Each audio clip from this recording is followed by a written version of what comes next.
Do I have your attention? Do I have your attention? We running. I got something special for y'all today.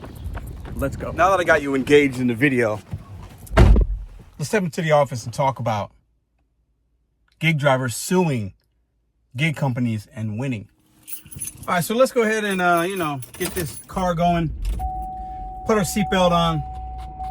Listen, I'm not a fan of some lawyers. Y'all know that. I think some lawsuits can be frivolous. I think a lot of people take advantage of the legal system. But I saw a video yesterday. Yeah, yesterday. Dimples on Demand. I'm going to put the video here. This is who I'm talking about for reference point. Please go check out her video. It's really good. And it's actually, she talks about her experience. Something that she started 10 years ago or so. Tell her Mr.BetonYou said hello. She's one of the first channels within the first few months I was on YouTube that I saw, and gig economy stuff. Anyways, so shout out to Dimples on Demand. This is the motivation behind this video. She sued a delivery company, which she did not name. She works out in New York, I believe, Brooklyn or something. Anyways, she referenced in that video that she had seen articles of people going after these companies, and we see it all the time, right? We see it.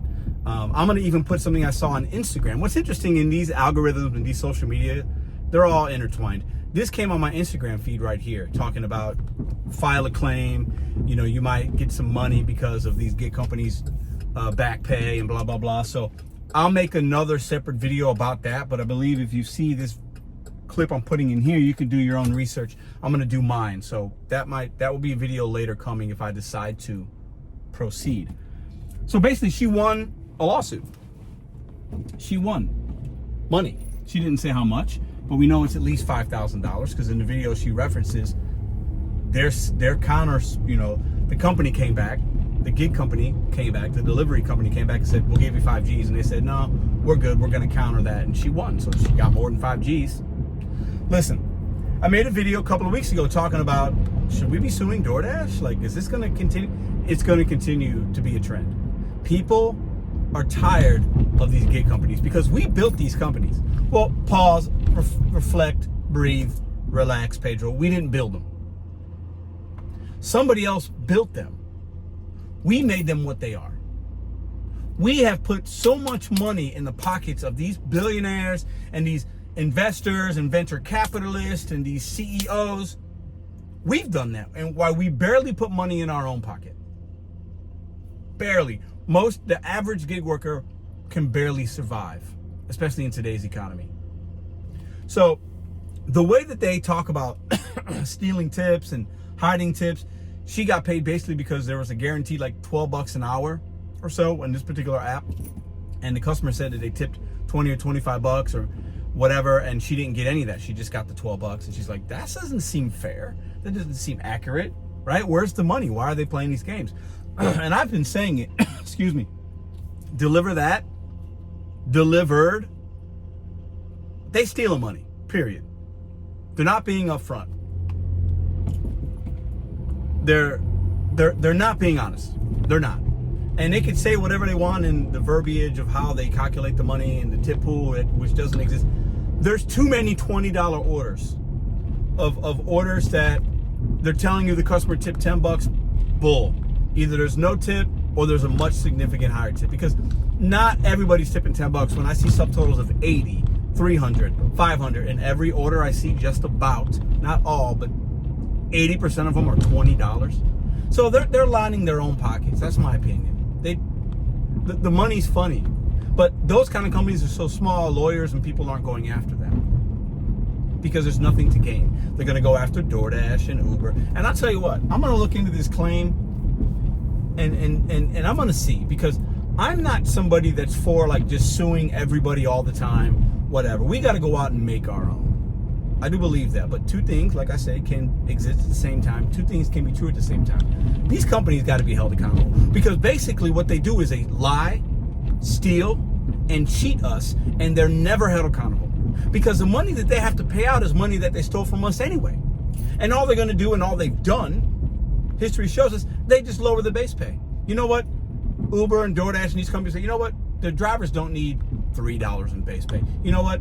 Let's take it down to $2. And that dollar that we save now in our labor costs, because that's what it is, we're just going to tuck that away because we know we're going to get sued. We know we got to pay lawyers. So we're just going to, or we're going to take the customer tip, which is intended for the driver, and that's what the app tells the consumer. We're going to go ahead and just filter that, and we'll play funny money, and we'll have it go wherever we think it needs to go at that time. And we'll give Pedro some of it sometimes, and we'll keep him guessing, and we'll hide the tips. So I say that because they got to be held accountable. There's never jail time for doing this kind of stuff. But when we lie, cheat, and steal, if we don't pay our taxes the right way, if we do something wrong on the app, we can get deactivated and have our livelihood taken away, maybe even have prison time for certain things. But these big companies and the big CEOs, the billionaires, are never held accountable, ever.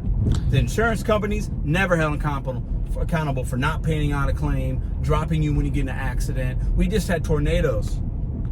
5 people died in St. Louis. Many people, thousands of people still without power. And we know these insurance companies are going to be doing some shady things. And it's despicable. It's disgraceful. And quite frankly, I know it's the American way, but it's un-American. Should we come after these companies? I want y'all to do some research and see what people are going after them, and maybe you're eligible for some funds. I don't know. Maybe do it on your own, like Dimples on Demand did. Do it on your own. Seek counsel. Maybe you have a case, because these companies, and listen, I get it. I work for them still. I do things. I don't work DoorDash anymore, and I never will again. I've been steadfast on that. I'm not. And eventually I won't work for Uber anymore either. And I won't do Spark. And eventually, after I squeeze all the lemon out that juice, all the lemon juice out that lemon, all the orange juice out that orange, and then I exit stage left and I'm done. But you know what? What are we owed? Are we owed something? Some would say, no, we're not really owed anything. And I get that, because we're independent contractors, right? But no, we're not. You're not an independent contractor. Maybe by law and by rule and by taxes, but in no other way are you an independent contractor. You're not.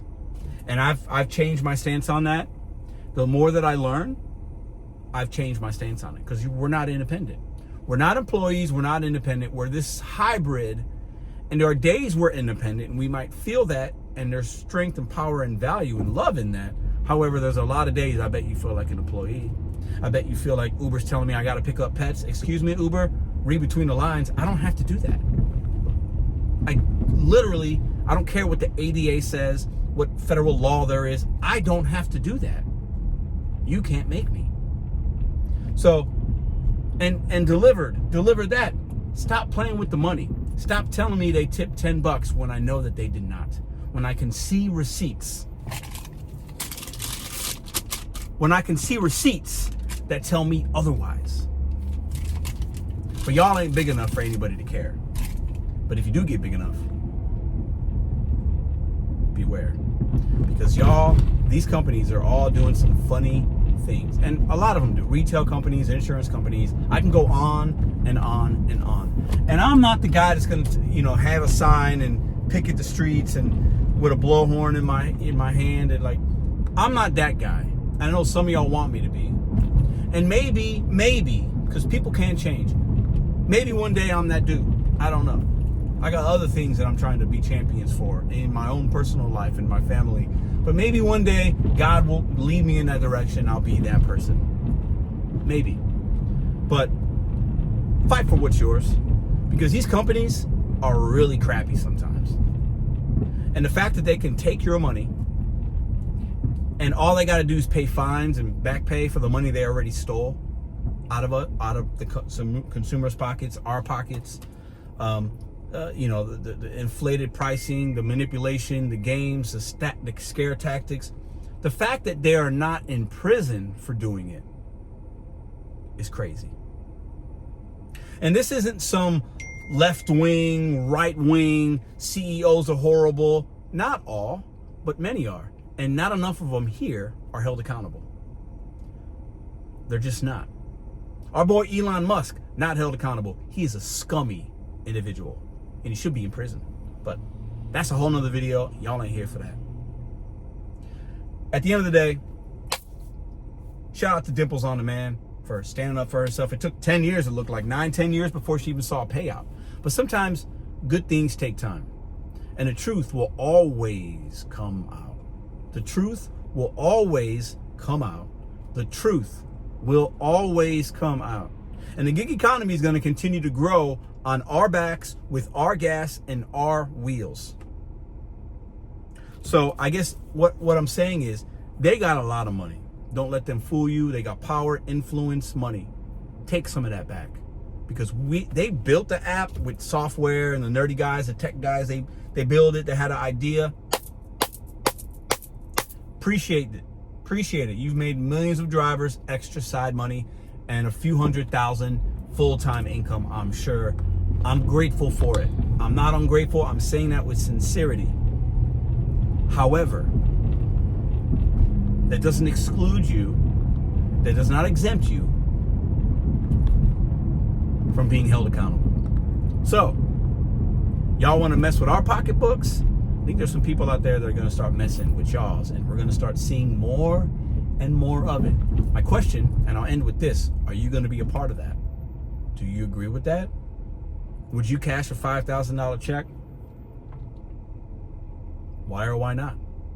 Because right now, DoorDash CEOs, Uber CEOs, they're using that $5,000 and wiping their butthole with it every single day. While some of us can't even afford toilet paper.